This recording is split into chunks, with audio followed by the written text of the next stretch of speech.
This is the Innominate AuDHD with another game review. I give you my neurodiverse perspective on whatever games catch my interest, which can be anywhere from a half-assed review because I quit the game to an obsessive deep dive with more notes than you can possibly need.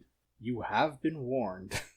Also, while I do my best not to give away anything I think would be a major spoiler, what you think counts as a spoiler can be very different than what I think is. So, proceed at your own discretion. Welcome, Wanderer. Today I'm reviewing Weird West, a mature horror fantasy type of Western game. Hence my terrible Western accent for the review. To be clear, the accent's for entertainment purposes only, and is in no way meant to represent any person or people, past or present. I had dreams of being a voice actor as a child, and I'm just having some fun. Maybe even get a job offer out of it. Weird West has one of the most interesting storylines I've had the pleasure of experiencing in a long time. From even minimal foreshadowing, I often find I know how a story's going to play out before the halfway mark, which can be frustrating when there aren't any surprises. Happily, Weird West had me guessing parts of it right up to the reveal, and without subverting expectations. All the foreshadowing was there, played out both strategically and gracefully. However, I didn't do very many side quests, or really read the books my characters opened.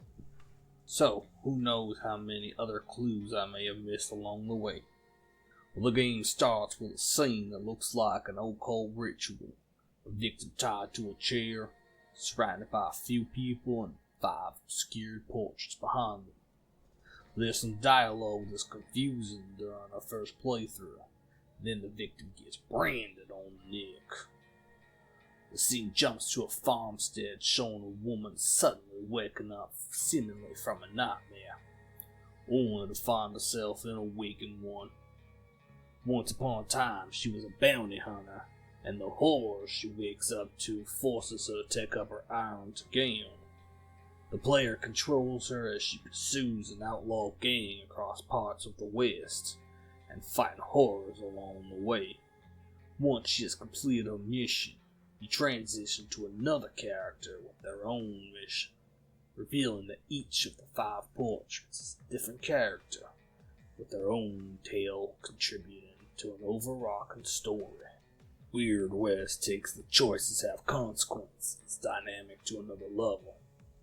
While each character you play has their own reputation affected by the actions you take with them, major decisions carry over to the next characters affecting their stories as well, for better or worse.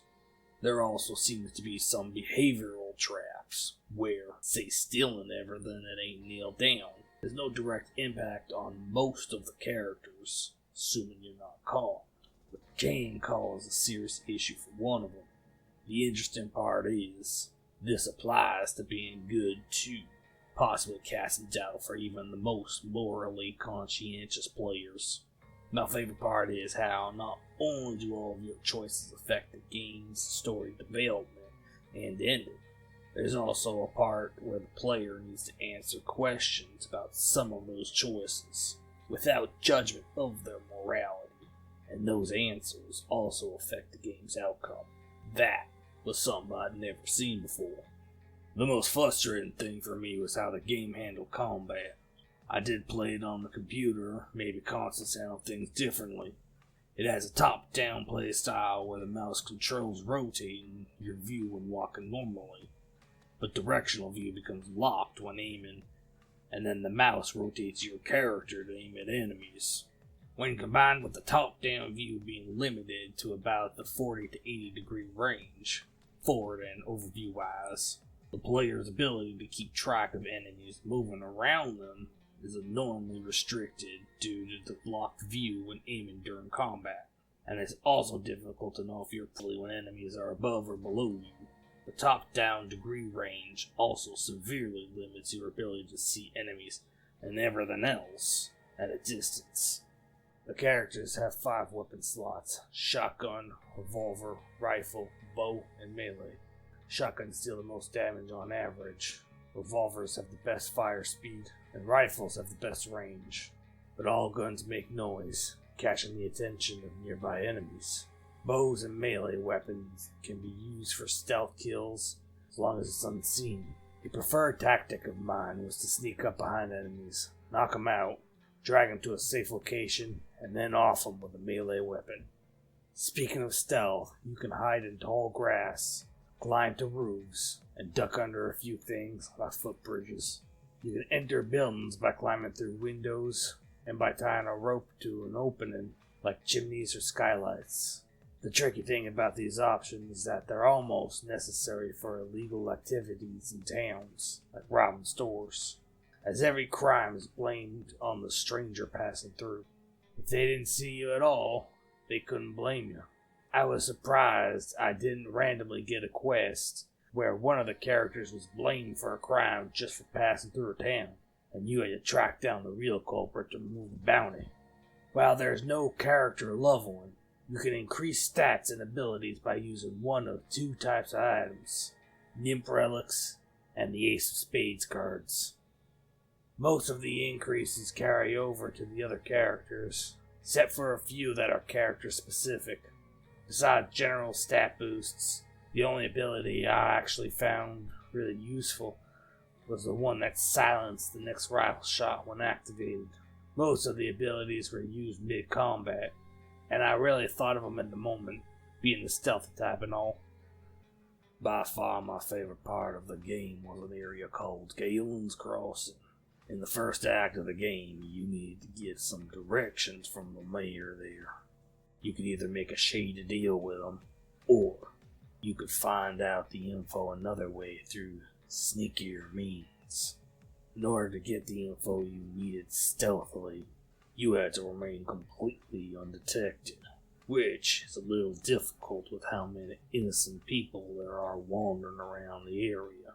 In general, you can sneak up behind people and knock them out, but finding a good place to leave them in this location where they wouldn't be found wasn't easy my first time in the area. Then I realized one of the buildings has stairs to the roof, and the roof stopped a meter from the outer estate wall, which was the same height as the building. So I knocked out the NPCs one by one and tossed each of them out over the wall, because no one patrolled the outside perimeter. There was this one guy, when I tossed him, he flew like a skipping stone right to the map's edge. Once I cleared out everyone I could and looted the whole place and got the info I needed.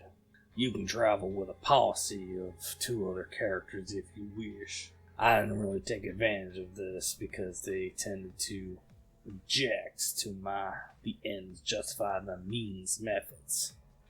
Not that I did anything particularly bad at first. I usually try for the most reasonably good choices on a first playthrough.